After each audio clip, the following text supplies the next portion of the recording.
आखिर ये चंद्र ग्रहण कहता क्या है? क्या आपकी राशि पर कोई प्रभाव डालता है या फिर विज्ञान जगत में उसका कुछ अहम प्रभाव पड़ सकता है? हमारे साथ वैज्ञानिक भी मौजूद हैं और साथ ही हमारे साथ ज्योतिषाचार्य भी मौजूद है। लेकिन ब्रेक से पहले अजय भांबी जी ने एक सवाल उठाया था और कहा था कि चांद को लेकर जितनी बातें उन्होंने बताई वेंकटेश्वरन जी, वो ये कह रहे थे कि आज के बाद जो वैज्ञानिक हैं वो इसका खंडन नहीं करेंगे कि ज्योतिष में इसकी कोई जगह नहीं है।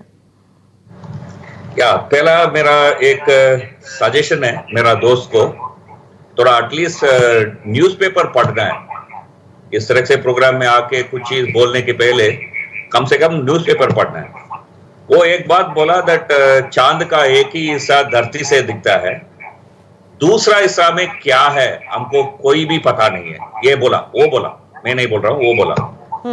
सो एटलीस्ट वो एक्चुअली एक एनसाइक्लोपीडिया को देखा तो, नहीं तो गूगल करके देखा तो उनको पता चलेगा 1959, दोबारा बोल रहा हूं 1959, सोवियत रशिया का लूना 3 करके एक रॉकेट चांद का दूसरा साइड जाके उसका पहला तस्वीर हमको दे दिया।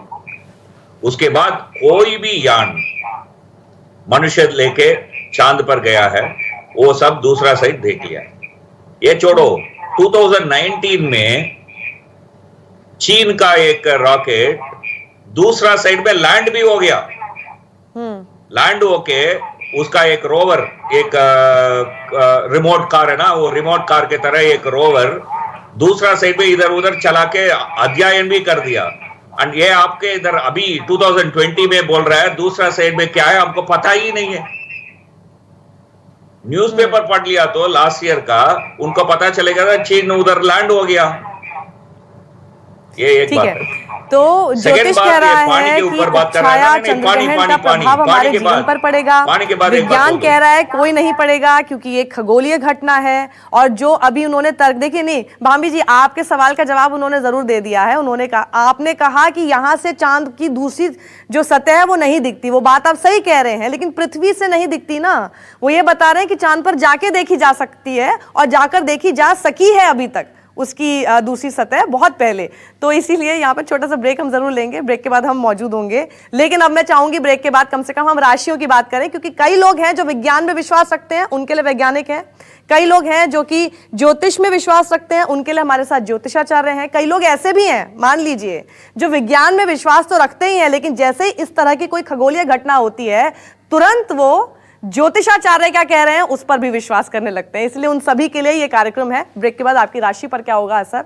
और हमारे साथ हमारे गेस्ट लगातार बने हुए हैं। निमेश कपूर जी हैं, वैज्ञानिक हैं। डॉक्टर टीवी वेंकटेश्वरन, वो भी वैज्ञानिक हैं। पंडित दीपक दुबे, ज्योतिषी, हमारे साथ बने हुए हैं। साथ ही पंडित अजय भांबी, वो भी ज्योतिषी हैं।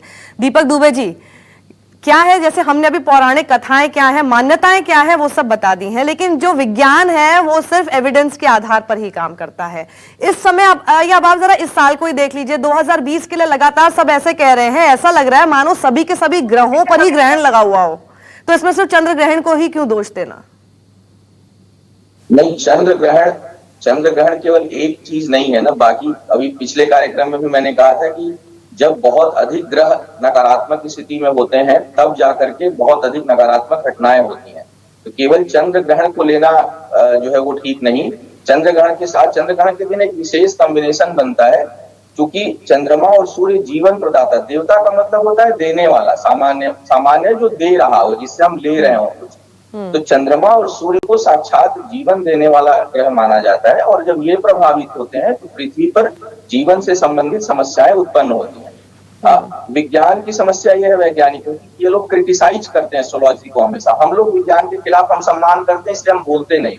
अगर कमियां निकाले तो 50 विज्ञानों में अभी कमी बोल दूं मैं उठा करके, लेकिन ये डिबेट साइंटिस्ट वर्सेस एस्ट्रोलॉजर नहीं है इस समय। कभी रखना होगा तो रखिएगा, मैं 50 बातें अभी साइंस के खिलाफ बोलूंगा। नहीं, आप बता दीजिए, क्योंकि जब ये इशू छेड़ा ही है तो फिर दोनों तरफ से हो जाना चाहिए, बताइए। हाँ, तो नहीं, अब जैसे स्थूल जगत की लोग बात करते हैं ना, कोरोना दिखाई नहीं दे रहा है तो है तो नहीं, क्यों नहीं बना ले रहे हैं अभी उसकी दवा, लगातार उसके 50 तर्क दे रहे हैं। तो हम लोग, ज्योतिष जो है वो फ्यूचर की बात करता है, अनसीन चीजों की बात करता है, जो चीज दृश्य नहीं है उसकी बात करता है। और साइंस जो है वो स्थूल जगत की बात करता है। इसका मतलब साइंस में अगर कोई चीज प्रूव नहीं हुआ तो हम साइंस को गलत हम नहीं बोलते, ये इसको हम उसको मानते हैं, हम उसे रिस्पेक्ट करते हैं। हम जो चीज नहीं जानते उसको नकारें, यह मेरी मूर्खता होगी। तो ये जो है इस तरह से डिबेट नहीं करना चाहिए। मैंने ठीक है एक डिस्कोर्स हो एक अलग बात है, लेकिन क्रिटिसाइज करना पर लेकिन वैक्सीन वगैरह तो उसका नॉर्मल प्रोसीजर है ना दीपक जी, आपको तो पता ही है। वैक्सीन हो, दवाई हो, वो एकदम ऐसा नहीं है कि आज अगर बीमारी आई है, अभी तो उस बीमारी को पहचानने की कोशिश हो रही है, अगले दिन ही कैसे बन जाएगी। या फिर हो सकता है वैज्ञानिक कभी ये ना पूछ बैठे आपसे, चलिए आप फ्यूचर का प्रेडिक्शन करते हैं तो बता दीजिए कब तक आएगी। नहीं, वो सोच, हर चीज ज्योतिष में भी हर चीज संभव नहीं है। देखिए ये कुछ चीजें मैं कह रहा हूँ ना कि इस पे लंबा डिबेट किया जा सकता है। और कई बार क्या होता है कि अब 200 साल पहले हम लोग अणु और परमाणु के ही सभी टुकड़ों के बारे में नहीं जानते थे कि प्रोटॉन क्या है, न्यूट्रॉन क्या है, प्रोटॉन क्या है। एक सतत प्रक्रिया है जिसमें खोज जारी है, नई नई चीजें आ रही हैं। ठीक है, निमेश जी इस सवाल का जवाब देंगे। निमेश जी वो कह रहे हैं कि ये दोनों क्लैशेस तो हमेशा चलते रहते हैं। उनका मानना है चंद्र ग्रहण हो, सूर्य ग्रहण हो, उसमें कई सारी चीजें हैं जो राशियों पर प्रभाव डालती हैं और हमारे जीवन पर प्रभाव डालती हैं, और कई चीजें ऐसी हैं जो कि हमें करना आवश्यक होता है ऐसे समय पर। आप कहते हैं कुछ भी नहीं होता, खगोलीय घटना है बस। देखिए भारत में और हमारे सभी ग्रंथों में, ग्रंथों का नाम मुझसे ज्यादा हमारे ज्योतिषी लोगों को पता होता है। ये साफ साफ कहा गया है, कर्मण्येवाधिकारस्ते मा फलेषु कदाचन। अपने कर्म पे यकीन करो। तो कोई भी भूतकाल या भविष्य काल की बात हमारे यहाँ नहीं बताई गई है। और विज्ञान जो है वो केवल कर्म करता है, उसके बाद उसके जो अनुसंधान से परिणाम प्राप्त होते हैं उस पर वो भरोसा करता है। तो यहाँ पर मैं किसी भी तरह का डिबेट करने नहीं आया था, लेकिन जब ये सुनाई पड़ता है कि इस राशि पर ये होगा, तो मेरा हमेशा से ये लोगों को पता होना चाहिए कब तक ये चलेगा देश में, क्योंकि आपके न्यूज़ 24 के दर्शक प्रबुद्ध हैं, जागरूक हैं, पढ़े लिखे हैं। तो हम तरह तरह के फैंसी ड्रेस पहनकर भविष्यवाणियां करते हैं। हमारे लोगों को हमें कर्म की ओर ले जाने की जरूरत है। खैर, जो ये बहुत लंबी बहस का मुद्दा है और किसी को भी हमको एक दूसरे का सम्मान करते हुए चीजों को समझने की जरूरत है। और विज्ञान हमेशा समझ को बढ़ाने की बात करता है, कर्म की बात करता है। भांभी जी, लास्ट स्टेट आपका इस पर। जो पहले बात कर रहा था, मेरी बात पूरी नहीं हुई थी। इन्होंने बोला कि चंद्रमा की दूसरी साइड पे गए, बिल्कुल गए, मुझे इसकी जानकारी है। उसका प्रभाव अभी नहीं मालूम, हमको वही प्रभाव मालूम है जिसका जो हमको प्रकाश में आता है। और ये साइंस बोल रहा है आज की डेट में कि जो चंद्रमा का जो प्रकाश है, उसका जो ग्रेविटेशनल पुल है, उससे सीजनल सारे चेंजेस होते हैं।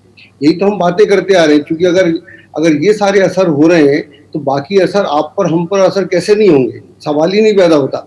हो सकता है कल विज्ञान आज इस बात को नहीं मानता, आज बहुत सारी बातें मानता है, कल को मानने लगे। और जो वैज्ञानिक हम्बल हो जाता है उसको दिक्कत नहीं है, और जो हम्बल नहीं होता उसको बहुत सारी दिक्कतें हैं। और आदमी को, ज्ञानी आदमी को, जो ज्ञान है, जो खुले दिमाग का आदमी है, उसे संभावनाओं से भागना नहीं चाहिए। आज संभावनाएं ये है, आज ये फैक्ट्स हैं, कल की संभावनाएं कुछ और होंगी। साइंस तो शायद आगे कभी, जैसा निमेश जी बता रहे हैं कि विज्ञान हमेशा सिर्फ जो हम अभी वर्तमान में जो कर्म कर रहे हैं उसके आधार पर ही काम करता है। आप फ्यूचर प्रेडिक्शन की बात करते हैं और इसीलिए शायद वो क्लैश हमेशा बना रहेगा दोनों के बीच में। लेकिन फिर भी हमें विज्ञान को उतना सम्मान देना पड़ेगा। भांभी जी और दीपक जी, विज्ञान नहीं होता तो हम, आज बुखार होता है तो जो दवाई ले लेते हैं नहीं ले पाते। आज कोरोना की वजह से हम जितने कोरोना वॉरियर्स डॉक्टर्स को सलाम कर रहे हैं, सब विज्ञान की वजह से हैं। तो इसीलिए हमको उनका सम्मान तो हमेशा करना ही पड़ेगा और उनकी बात को समझना भी पड़ेगा, मानना भी पड़ेगा। बहुत बहुत शुक्रिया आप सभी का हमारे साथ जुड़ने के लिए। नमस्कार, मैं हूं मानक गुप्ता। अगर आपको हमारा ये वीडियो पसंद आया हो तो इसे लाइक और शेयर जरूर करें, और हाँ, हमें सब्सक्राइब और फॉलो करना ना भूलें ताकि आप देश और दुनिया की कोई खबर मिस ना करें। तो जुड़े रहिए हमारे साथ और देखते रहिए News 24।